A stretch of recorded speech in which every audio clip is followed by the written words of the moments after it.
Assalamualaikum warahmatullahi wabarakatuh. Perkenalkan, nama aku Metin Hiani dengan NIM 124305131. Aku Nazla Nurhaisa dengan NIM 124305070. Kami dari jurusan Ilmu Hukum semester 4 kelas C yang akan menjelaskan tentang mediasi. Jadi sebenarnya mediasi itu penting atau hanya sekedar formalitas di pengadilan? Mei, kamu sadar nggak sih, tiap aku buka IG, tiap aku buka TikTok atau media sosial yang lainnya, pokoknya isi beritanya tuh tentang artis yang cerai lah atau siapa lah yang cerai. Kamu sadar gak sih? sadar banget. Aku tuh akhir-akhir ini ngeliat ya di sosial media aku kayak Instagram, TikTok, bahkan WA sekalipun tuh banyak orang yang nge-reply tentang perceraian gitu, terutama perceraian artis. Kamu tahu kan perceraian Arhan sama Ziza? Tahu banget, sumpah. Apalagi yang Ruben sama Sarwenda itu loh. Aku tahu. Nah, terus tuh pasti netizen tuh fokus ya cuman ke kayak mereka tuh cerainya gara-gara ekonomi lah, entah orang ketiga lah, entah apa. Padahal aku yakin deh kayaknya di pengadilan tuh pasti ada proses perdamaian dulu nggak sih? Ada, jadi di pengadilan agama tuh ada proses perdamaian dinamain mediasi. Kamu tahu mediasi nggak? Tahu. Nah, mediasi itu dilakukan sebelum adanya sidang lanjutan gitu. Oh, menarik banget ya. Soalnya sering banget yang muncul pertanyaan ya, kayak sebenarnya tuh mediasi itu penting atau cuman sekedar formalitas doang ya? Nah, itu yang bakal kita bahas hari ini. Kamu tahu gak sih kalau misalnya ngomongin mediasi itu sebenarnya tuh konsepnya tuh sederhana banget lah. Jadi ada dua orang pihak gitu yang saling bersengketa gitu, kayak perceraian tadi gitu. Nah, terus mereka tuh dipertemukan sama seseorang yang netral. Jadi si orang netral itu tidak memihak si yang satu ataupun yang satunya lagi, dan pihak netral itu dinamain mediator. Oh, jadi mediator ini tuh bukan hakim yang mutusin ya?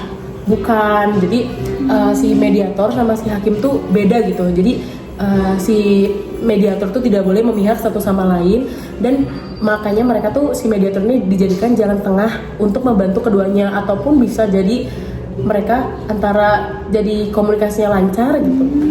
Jadi keputusan akhirnya tuh tetap ada di para pihaknya kan. Jadi kalau mau lanjut atau mau berhenti tuh bukan mediator yang nentuin. Bukan, jadi tergantung kembali ke si pihak yang bersengketanya. Oh gitu ya. Oh, jadi kalau dari sisi hukumnya sendiri mediasi ini juga nggak asal-asalan ada kan? Enggak, jadi mediasi itu ada dasar hukumnya, yaitu pada Perma No. 1 tahun 2016 yang ngejelasin tentang prosedur pengadilan agama tentang mediasi gitu. Oh, setahu aku juga ya, di pengadilan agama juga tuh ada ketentuan-ketentuan undang-undangnya sendiri gitu. Yang intinya hakimnya itu emang wajib mengupayakan perdamaian sebelum masuk ke pemeriksaan pokok perkaranya. Nah, makanya seringkali kayak orang awam tuh bilang kayak ya udah cerai aja gitu biar langsung disidang, padahal tuh enggak, karena sebelum tahap di persidangan tuh ada namanya tahap mediasi. Oh gitu. Ngomong-ngomong alur tuh lah, itu alurnya tuh sebenarnya gimana sih pada tahap mediasi? Ada beberapa alur ya. Pokoknya yang pertama itu kayak sidang dulu aja kayak biasa. Terus kalau misalnya kedua belah pihaknya udah hadir, terus nanti tuh hakimnya bakal bilang kalau mereka tuh harus lanjut ke bagian mediasi. Nah, terus bagaimana kalau dia memilih si mediator tersebut? Pokoknya habis itu kan mediator ini mulai mempertemukan kedua belah pihaknya. Biasanya mereka berdua itu dikasih kesempatan buat cerita dulu, apa sih masalahnya atau kendalanya apa. Nah, yang menarik tuh kadang tuh aku suka ngelihat ya kalau si mediator ini tuh ngomong empat mata gitu ke si yang sengketanya. Jadi mereka tuh gak dipertemuin langsung bertiga, cuman si mediator tuh ngomong satu-satu sama si yang bersengketanya. Jadi kayak ngomongnya tuh empat mata masing-masing kan. Nah, itu tuh namanya kaukus. Nah, iya, kadang tuh orang tuh kayak suka nggak berani gitu cerita di depan pasangannya, makanya adanya orang ketiga tuh sebagai penengah. Terus tuh ya di akhirnya tuh ada dua kemungkinan. Kalau misalnya berhasil ya udah dibuat aja lah kesepakatan damainya. Berarti kalau nggak berhasil kayak ya udah gitu, perkara juga bisa dilanjutkan. Betul. Jadi kalau misalnya nggak berhasil berarti tandanya mediasinya tuh gagal deh. Bener banget. Nah, ini tuh sering banget disalahpahami orang tentang proses mediasi ini, kayak seakan-akan ini tuh nggak penting gitu. Karena kan tujuan mediasi itu kan bukan sekedar mempertahankan hubungannya atau pernikahannya ya, tapi juga mengurangi konflik yang ada di antara mereka-mereka ini.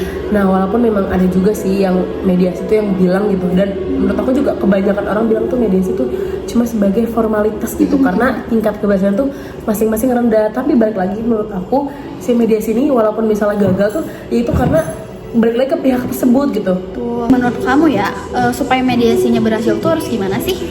Menurut aku yang paling penting dan paling utama dalam proses mediasi itu adalah pemilihan mediator. Kenapa?